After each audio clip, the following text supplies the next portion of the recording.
FISIP Universitas Sriwijaya, Profesor Dr. Alfitri menyebut, moderasi beragama di kampus merupakan pilar penting dan terdepan untuk menjaga keberagamaan di atas keharmonisan umat beragama.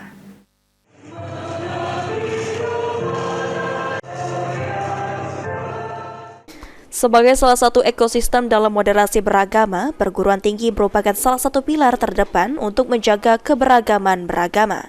Dekan Fakultas Ilmu Sosial dan Ilmu Politik Profesor Dr. Alfitri mengatakan, dengan dipilihnya Unsri sebagai kampus pertama di luar Pulau Jawa ini, salah satu ciri bahwa Unsri menerima modernisasi beragama.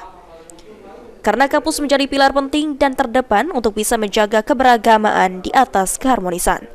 Untuk itu, dengan adanya moderasi beragama ini akan meneruskan atau melanjutkan sehingga dapat mewujudkan Sumsel sebagai pilot project bagaimana keberadaan agama yang berbeda bisa mendukung keharmonisan di dalam kehidupan bernegara.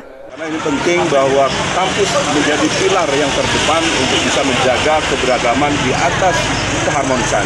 Nah, untuk itu acara ini kita mungkin akan pupuk terus ya sebagai kemitraan, sehingga mungkin saja dari segi pengembangan dan riset, kemudian kita aksi ya untuk bisa mewujudkan bahwa Sumatera Selatan itu bisa menjadi pilot project-nya, bagaimana keberagaman itu bisa mendukung keharmonisan di dalam kehidupan bernegara. Ditambahkan Alfitri, kalau keharmonisan terjaga tentunya perekonomian juga akan berkembang. Ilham Wahyudi, PAL TV.